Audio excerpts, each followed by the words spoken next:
lot about the chemical logic of the TCA, the tricarboxylic acid cycle, your Krebs cycle, citric acid cycle, whatever you want to call it. It's really cool, and it can take acetyl-CoA, such as you could get from pyruvate from your glycolysis, and you could take that acetyl-CoA and you could basically join it together with a molecule of oxaloacetate to give you this molecule called citrate. It's a tricarboxylic acid. It's got 3 carboxylic acid groups. You lose 2 of those. You rearrange things a bit with some oxidation happening. So you get your NADH and you regenerate the oxaloacetate, which you can then use to make the cycle go again and again if you keep adding acetyl-CoA and you don't take anything away. You could take that NADH and that FADH₂ that you generated, take it through the electron transport chain, and ka-ching, you could get your ATP. And you can keep doing that as long as you don't take anything out of this cycle. You can just keep using it to generate ATP. And that would be an example of catabolism, where we're just like breaking down molecules. But the citric acid cycle is good for way more than just that. It can be used both catabolically and anabolically. So we can use things from the citric acid cycle to, say, make glucose, to make fatty acids, to make nucleotides, to make porphyrins, so like our hemoglobin heme, to make amino acids. All these various things we could do with components of the citric acid cycle. But if we take components out of the citric acid cycle, well, then to keep the cycle going, we need to add things in. We can add things in by breaking down other molecules like our glucose, our fatty acids, and then we could break down like proteins. So all these different things where we can get components that we can add into the pathway. We'll see that things are going to be a little more complicated because we'll have to consider whether we're breaking things down into something that's already in the pathway, in which case it would be anaplerotic, which we use as a term for like regenerating pathway intermediates. But we can also have things that are broken down to, say, just acetyl-CoA, which, although we can feed into the pathway, wouldn't be able to sustain the pathway because we already have to have things in the pathway already. So we'll get a lot more into that and what do we consider anaplerotic versus non-anaplerotic. But the key point for now is that we can take things out of the pathway to make things, and we can put things into the pathway when we take things out in order to replenish the pathway and keep things going, or in order to just basically get energy from them. So lots of great things that we could do using the citric acid cycle. And although we've been considering it in kind of like isolation, it's really at the heart of a lot of different metabolism, at the heart of metabolism. So if we look at our big chart, we can see over here, we've got all this stuff interconnecting to it. And if we zoom in a little more, well, we see that we can take components out to make fatty acids, to make cholesterol, these things called ketone bodies that we'll talk about. We can make our triacylglycerols, our phospholipids, and all of that was kind of coming from this acetyl-CoA.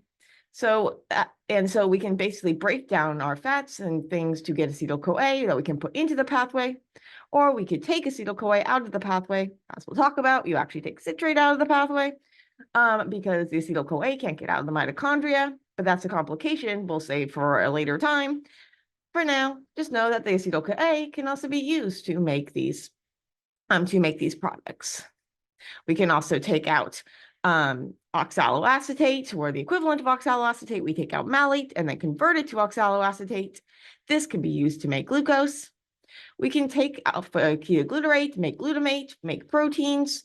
We can take other parts out to make proteins, and we can basically break down proteins and put those parts in.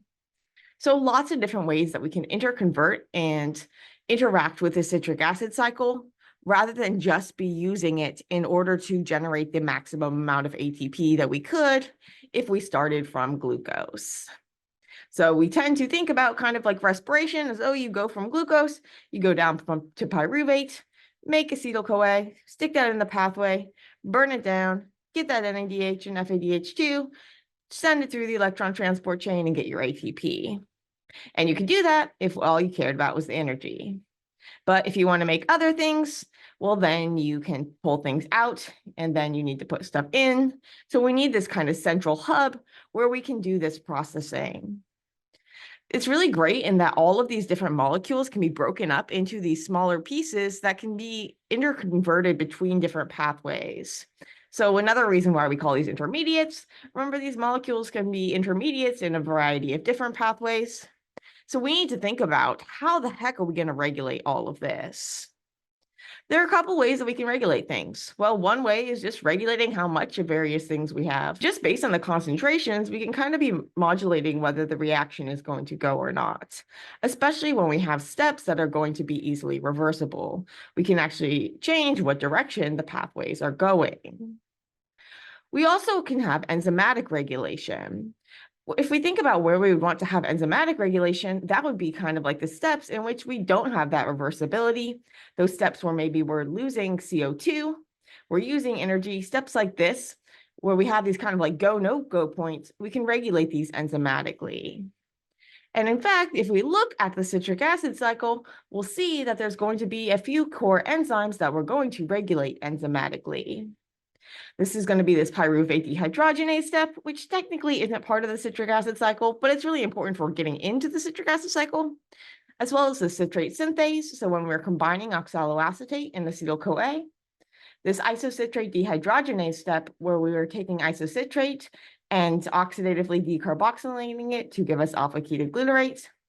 And then this alpha-ketoglutarate dehydrogenase complex step, where we are basically oxidatively decarboxylating alpha-ketoglutarate to give us succinyl-CoA. If we look at these steps, well, what do they have in common? What they have in common is that these are kind of going to be steps where we are basically losing CO2, we're generating NADH. These are going to be kind of like energy generating steps because we're generating that NADH, and we're releasing this CO2. So these are going to be like these highly energetic steps that we can't easily go back from, steps that we're going to want to regulate heavily. If we look to their regulation, we'll see a couple of different things. What we're showing here, these are going to be examples of allosteric regulators. So remember, we can have allosteric regulation, where we have small molecules bind and affect the activity of something. And then we can have covalent regulation, where we have things like phosphorylation that are altering the activity of the enzyme.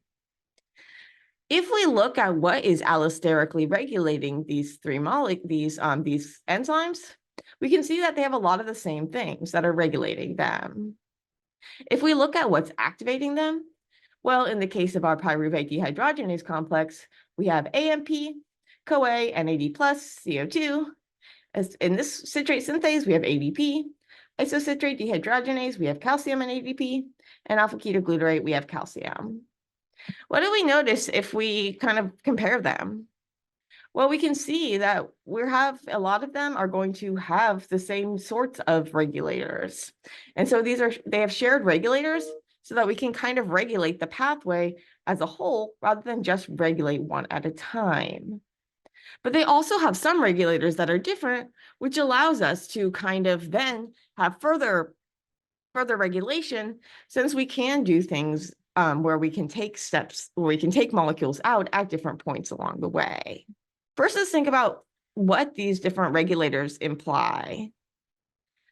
So one thing that I want you to do is to kind of keep track of these different allosteric modulators in your metabolism spreadsheet. So I added a tab for allosteric modulators, and here are some of the ones that you've encountered already or you will encounter. For each of these molecules, I want you to put what it activates, so the enzyme name and the associated pathway or pathways, and what it inhibits, as well as what its presence may indicate. So follow along and do this for the citric acid cycle, and then go back and do it and look and see where you saw those same regulatory molecules in our pathways, as like glycolysis, gluconeogenesis, glycogenolysis, glycogenesis, because we'll see that a lot of these same allosteric modulators are going to be used. Why is this? This gets to that point about like, what does its presence indicate? If we look at what is activating these, we see a lot of them are activated by AMP or ADP. These are going to be indicators of a low energy status. If we had a lot of ATP, that would be an indicator of a high energy status. We can see that these enzymes are going to be inhibited by ATP, and activated by AMP or ADP. This makes sense because, well, this pathway, remember, if we're doing it in its entirety and we're just kind of like cycling around and around, what we're doing is we're generating a lot of our NADH and our FADH2, as well as one direct GTP or ATP equivalent. So we're generating a lot of energy. If we have a lot of energy already, then we're not going to want to keep breaking things down. Instead, we want to slow the TCA. And maybe then instead of going down in the TCA and breaking everything down, we can do all sorts of more anabolic stuff. So if we got a lot of energy buildup, we don't want to keep doing this. If we have a lot of AMP, we have low energy, then we do want to go through this whole pathway. And so that's what we're going to do. Similarly, this pathway generated NADH and it used NAD+. If we have a lot of NADH already, then we're not going to want to do this pathway. And so if we have NADH, that's actually going to inhibit these enzymes. It's really important that we don't build up too much NADH. We saw when we talked about glycolysis how we kind of needed to regenerate that NAD+ if we wanted to keep things going. And that was why we needed to sometimes do things like fermentation to regenerate that NAD+. In addition to being needed to keep glycolysis going, it's actually going to also be needed in order to keep our citric acid cycle going, because we're going to need to have that NAD+ as a reagent, as one of the reactants for these steps. But the bigger problem with not having enough NAD+ is really that you have too much NADH. If you have too much NADH, well, NADH is actually going to inhibit these steps. And if NADH is inhibiting these steps, then you can't have the cycle keep going. When we were looking at the electron transport chain, if you could have problems where electrons could kind of like escape and cause oxidative stress. We wouldn't want any of those things happening, so it's important that we have the cycle be regulated by the levels of NADH, and we don't have our NADH actually building up. If we have NADH built up, often what's going to happen is then we get our pyruvate converted to lactate with the help of lactate dehydrogenase. We regenerate that NAD+. That NAD+ is now going to stimulate our pyruvate dehydrogenase, and it's going to allow us to keep this cycle going. But when we had the NADH built up, then that's going to inhibit the pyruvate dehydrogenase, inhibit the citrate synthase, inhibit the alpha-ketoglutarate dehydrogenase complex. And we saw before how it was also going to inhibit our pyruvate kinase step so that we could stop glycolysis from making that pyruvate, which we can then take through the citric acid cycle.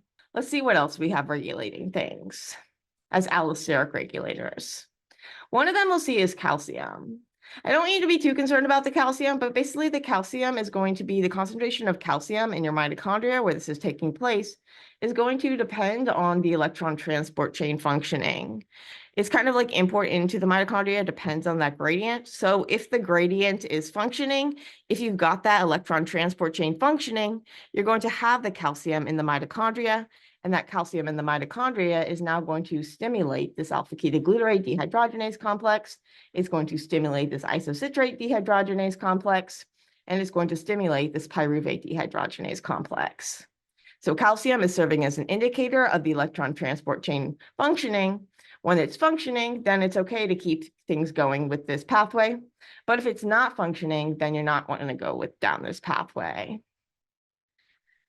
Okay, what else? We have Acetyl-CoA is going to inhibit citrate synthase. Well, if we look at Acetyl-CoA, we can see that it's just a downstream product in this pathway. This is just an example of feedback inhibition, like we've seen before. Similarly, it's inhibited by citrate, another example of feedback inhibition. We'll also see Acetyl-CoA can inhibit alpha-ketoglutarate dehydrogenase complex. So voila, we get kind of like this mutual inhibition.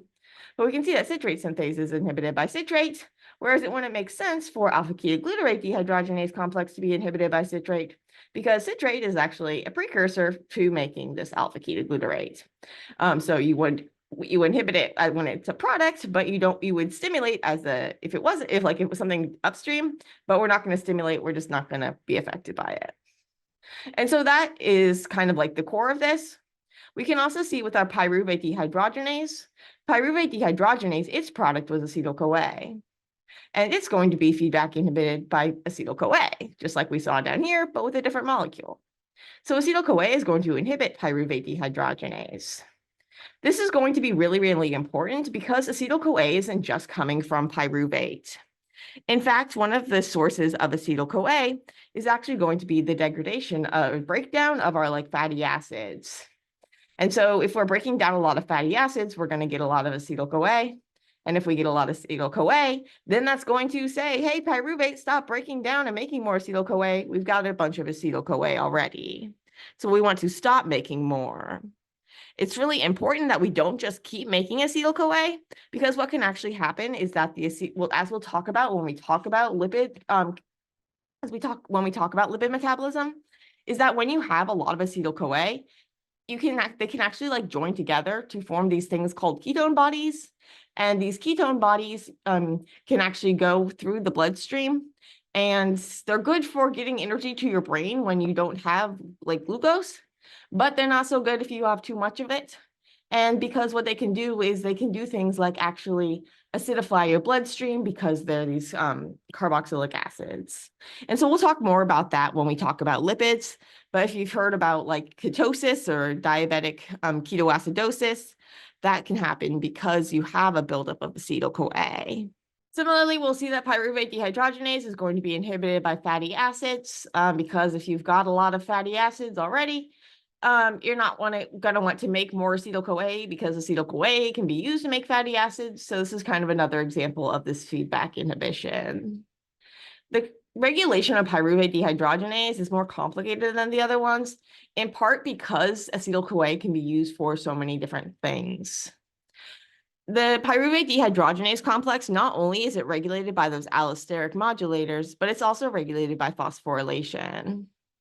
There are enzymes called pyruvate dehydrogenase kinases that basically what it can do is it can phosphorylate and inactivate PDHC, and then phosphatases can activate it.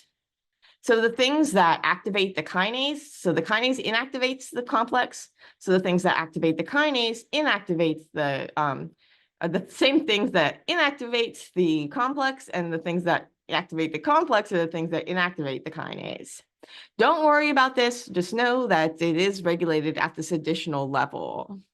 Whereas the other core regulatory points in the citric acid cycle are regulated basically just on these allosteric modulators and the amounts of different things regulating the other steps. When we talk about the regulation of the citric acid cycle, it's a little more complex to think about when you would want what.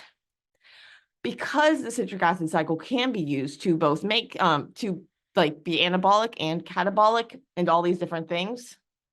When we talk about the regulation, just think of it more in terms of just making ATP or just making acetyl-CoA and things like this, rather than for taking components out. If you think about it for taking components out, then your brain gets a little scrambled. But the logic makes sense if you think about the pathway is making NADH and making ADP. If you have a lot of those, you want to inhibit the pathway. And if you don't have a lot of those, you want to stimulate the pathway. Similarly, if the electron transport chain is going, you want to keep this pathway going. If the electron transport chain is going, that's going to be indicated by the calcium. And so that's going to help stimulate the pathway. So in terms of the regulation, that's what I want you to focus on, is those core regulatory molecules, and then see how those molecules regulate other enzymes in other pathways, and see whether you notice anything about what they might have in common or what they might have different. Now let's talk a little bit more about what else we can do with this pathway. One thing I wanted to note about the citric acid cycle is that although the pathway as the cycle is happening in your mitochondria, various reactions can be happening outside of your mitochondria.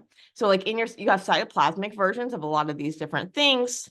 So as we saw, we could kind of be doing things like having that malate dehydrogenase both in your cytoplasm and in your mitochondria. And so there are often different versions or isozymes of them in your mitochondria versus in your cytoplasm. And sometimes they're regulated differently. They can actually be driving reactions in different directions usually. So in the malate dehydrogenase, when we saw it in the citric acid cycle, was going from malate to oxaloacetate. But in our cytosol, to kind of like reverse things, we can go from oxaloacetate to malate.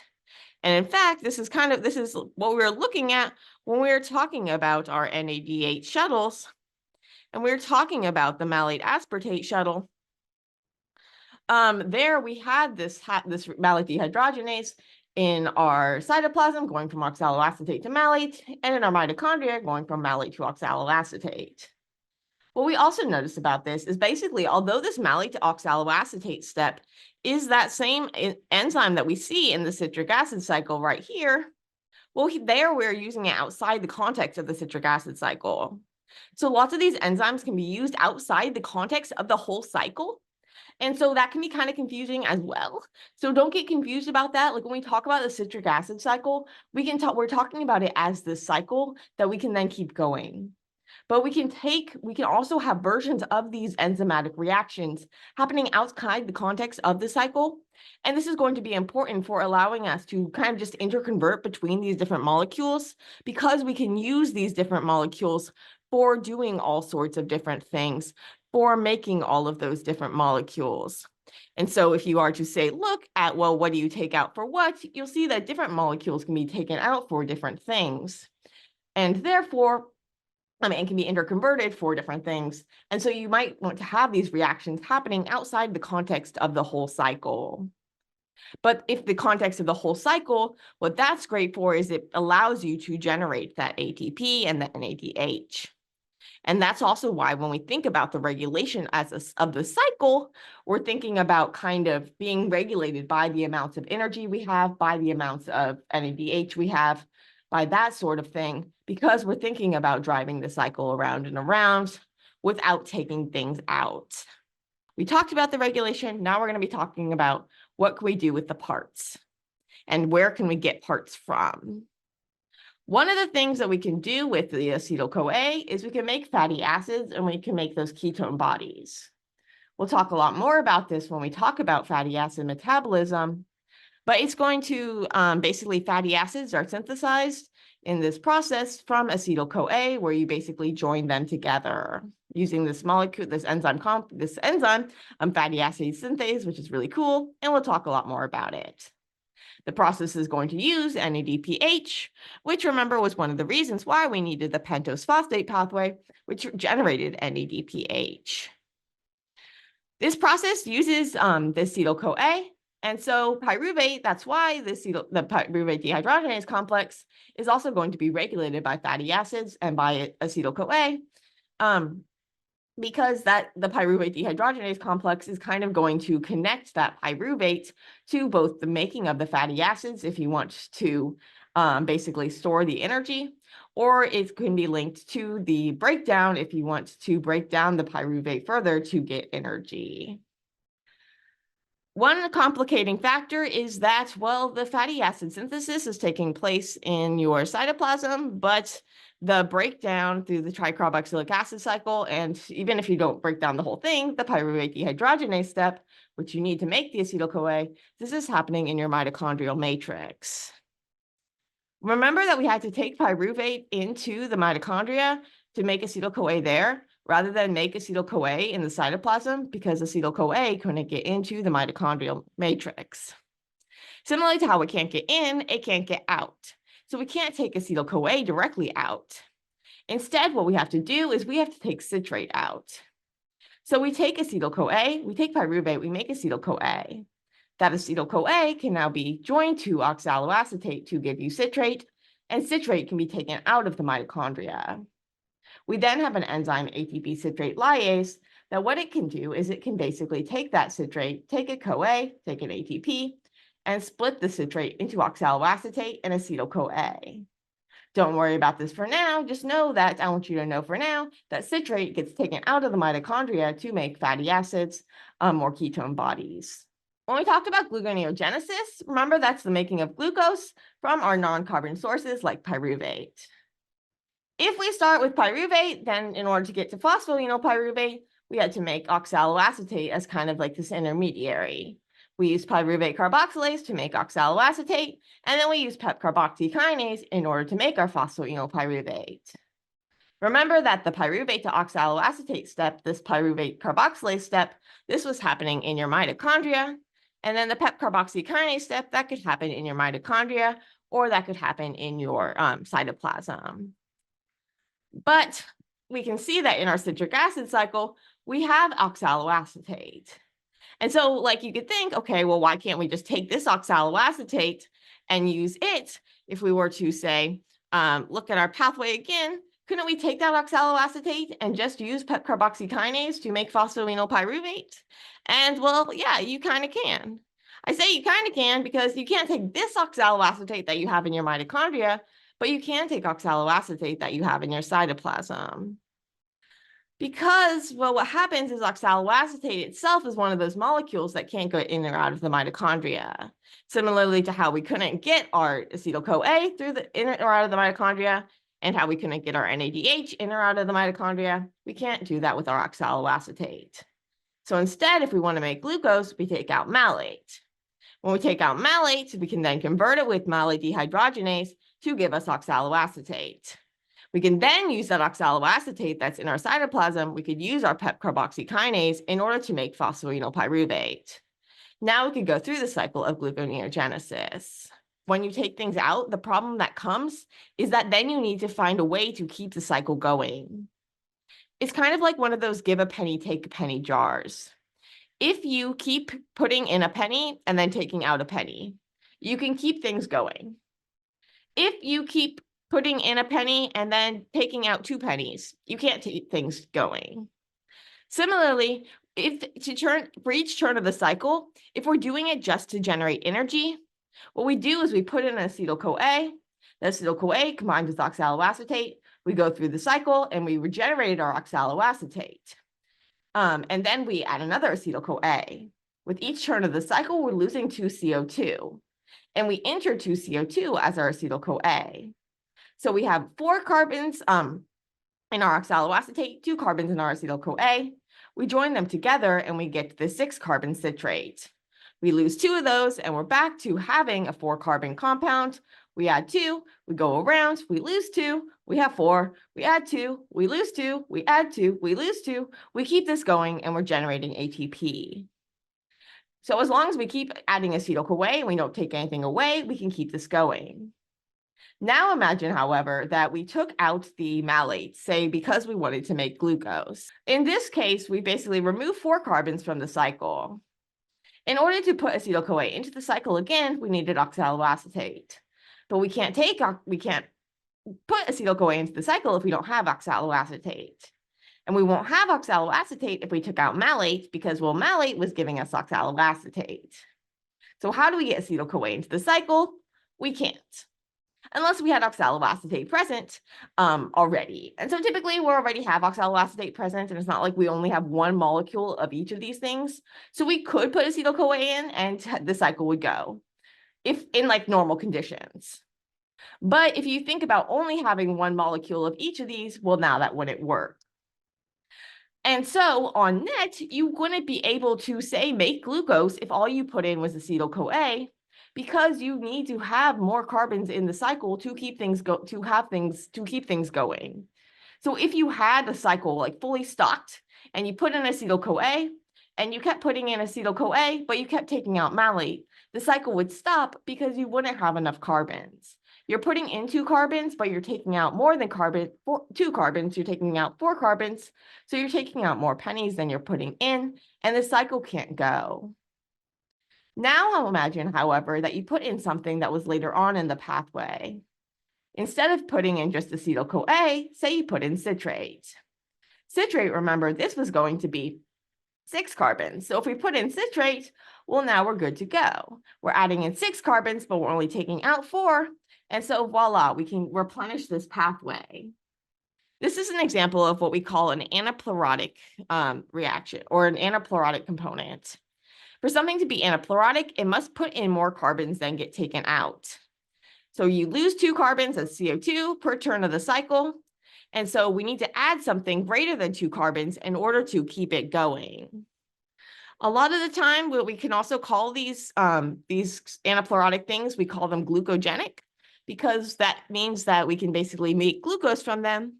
because we could take out the malate from the cycle and we could use that malate in order to make glucose. And so therefore, by putting in something like citrate, we're able to make malate and take out the malate. But we still had, because we put in 6 carbons and we only took out 4, we're still on net going to be able to keep this cycle going. So as long as we're putting in things that are more than 2 carbons, we're able to keep the cycle going. But if we're only putting in things that are 2 carbons, well, now the cycle can't keep going. And this is why things like our fats are not considered glucogenic. So we'll talk more about this when we talk about our fatty acid metabolism. But basically, when you break down some fatty acids, you get acetyl-CoA. We can put acetyl-CoA into the pathway, but only if we had oxaloacetate present already. If we didn't have oxaloacetate present, because say we're using malate to make glucose, then what would happen is we wouldn't be able to put acetyl-CoA into the pathway, on net at least, and so therefore we wouldn't be able to sustainably make glucose just from acetyl-CoA. Turns out that like bacteria and plants and some microbes, they have this cool like bypass called the glyoxylate shunt. We do not have this, but what they can do is they have these extra 2 enzymes, isocitrate lyase and malate synthase. This allows them to kind of like split isocitrate into this molecule called glyoxylate, as well as to a molecule of succinate. Succinate can enter the pathway. Glyoxylate can combine with the acetyl group of acetyl-CoA to give you malate. Malate can enter the cycle, and you can keep things going, even though you're only adding 2 carbons. And the reason why you're doing this is because it allows you to bypass those steps at which you were losing the carbons. You're also therefore bypassing the steps at which you were generating most of your energy. However, this is going to be used kind of like anabolically in order to keep making like the malate and oxaloacetate, so that you can do things like keep making your glucose. So it's used more like anabolically. But again, this is not a pathway that we have. And so therefore, in order for something to be anaplerotic for us, we have to add things that are greater than 2 carbons. This distinction is easiest to see if we think about amino acid catabolism.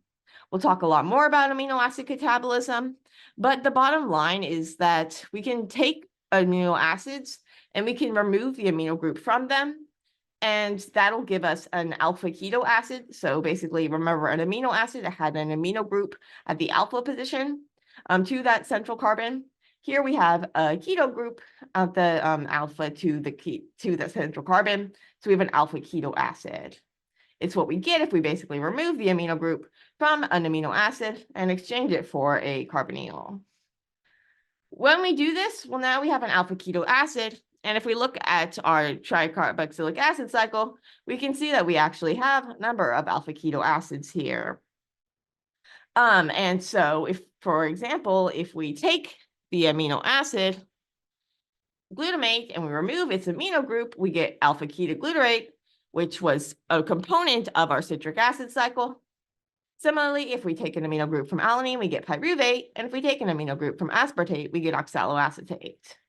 I don't need you to worry about these right now. We'll get much more into them in the future, but just know that basically we can take amino acids, we can remove the amino group, and we can get things that we can enter into the pathway. Rather than just removing the amino group, we'll see that we actually typically take the amino group and put it onto alpha ketoglutarate to give us glutamate. And then that glutamate is often then going to be what we have feeding into our citric acid cycle. And we'll talk a lot more about this when we talk about the amino acid metabolism. For now, just know that the skeletons from the amino acid can enter the pathway.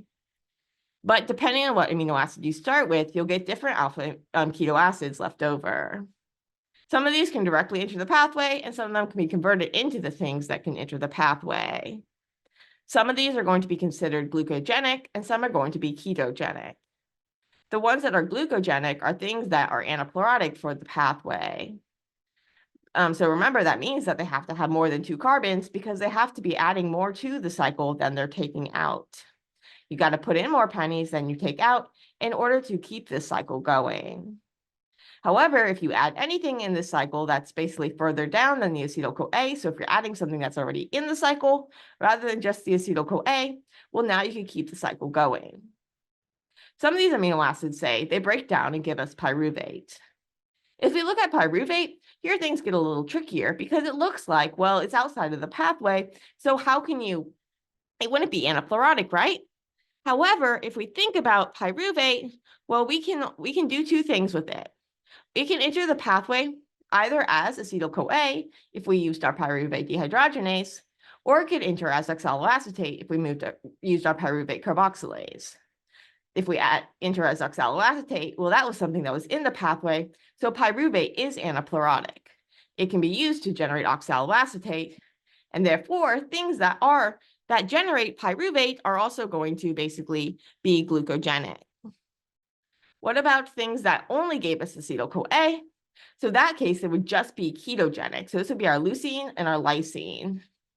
We call them ketogenic because basically they can be used to make acetyl-CoA, and we talked about how acetyl-CoA, if you have a lot of it built up, it can join together to make those ketone bodies. So those amino acids that are going to be ketogenic, we can say that because they make acetyl-CoA or they make acetyl-CoA, which can be used to make those ketone bodies or to make lipids. But they cannot sustainably be used to make glucose. This does not mean that if you took an amino acid that was, say, radioactively labeled and you fed it to the animal or whatever, you could find it in glucose. Don't be too surprised if you find it in glucose. But if you found it in glucose, it was because the cycle was already being able to keep going because you had components in there already. You wouldn't be able to sustainably make glucose because you would be putting in 2 carbons and taking out more than 2 carbons to make the glucose. And so the cycle would stop. We don't have that glyoxylate shunt. We wouldn't be able to do that. To illustrate, one of the clearest ways to kind of like illustrate the difference between ketogenic and glucogenic is if we look at the breakdown of branched chain amino acids. If we break down valine, what we end up getting is succinyl-CoA. If we think about succinyl-CoA and we think about our pathway, succinyl-CoA was in our pathway. So this would be glucogenic. And we weren't generating acetyl-CoA, so it wouldn't be ketogenic.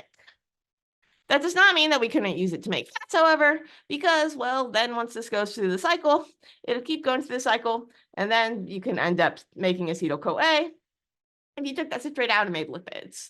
So these distinctions are kind of, they're kind of talking about kind of like the first pass, like at first net, but then like everything kind of gets jumbled up together, and so it's kind of like, you can't, once you have the cycle go around kind of like once or things, all bets are lost. These molecules are interconverting and it gets complicated. But that's the basics. We call those glucogenic. And that was our valine. It was making our succinyl-CoA.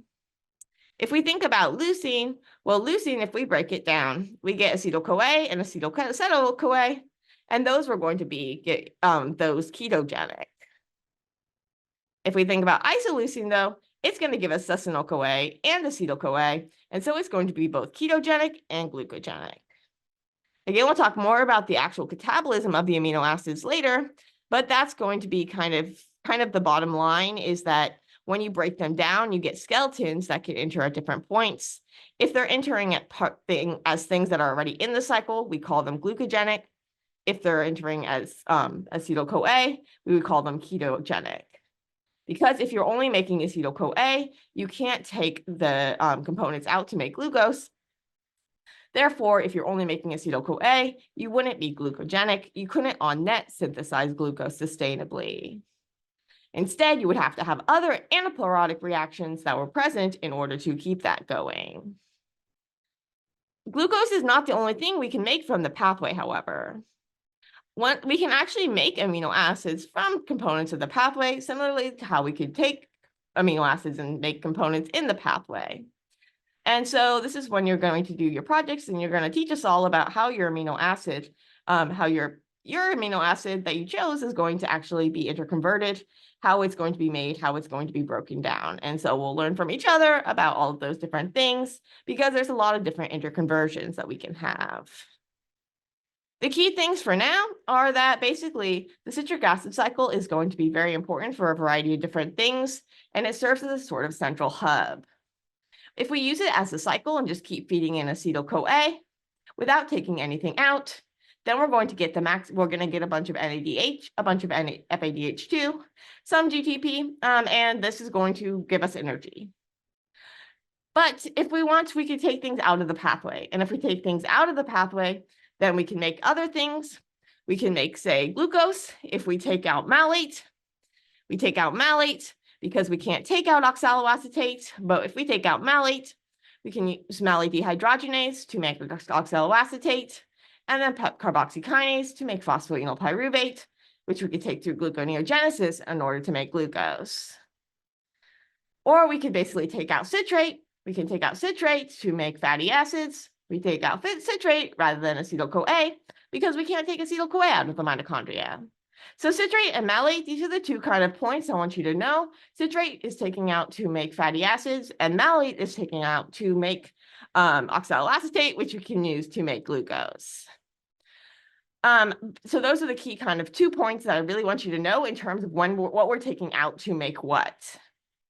I also want you to know kind of like the regulation. So the key regulatory points of the citric acid cycle were going to be our pyruvate dehydrogenase, our citrate synthase, our isocitrate dehydrogenase, and our alpha-ketoglutarate dehydrogenase complex. These are going to be inhibited by signs of high energy like ATP, as well and stimulated by signs of low energy like AMP and ADP.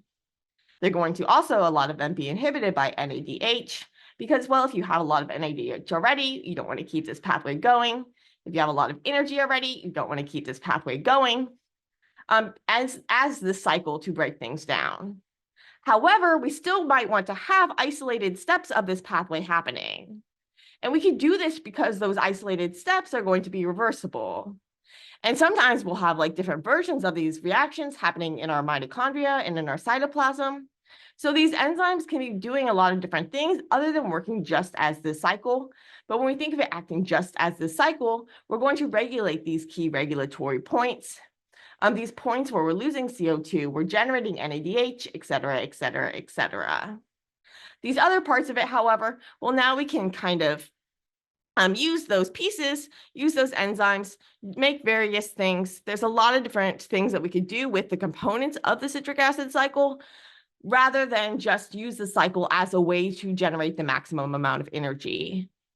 However, in order to keep this cycle going, we're going to need anaplerotic reactions, where we're sticking in something into the pathway that's greater than 2 carbons.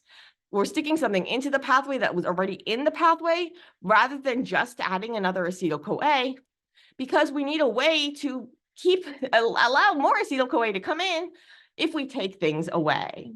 So if we add something that was already in the cycle, then we're going to be okay. But if we just add acetyl-CoA and we take anything out of the cycle, we're not going to be okay. Because everything in the cycle is either going to be 6 carbons or 4 carbons or 5 carbons, whereas acetyl-CoA is only going to be 2 carbons. And so if we take anything out, then we're depleting our cycle and we can't keep going.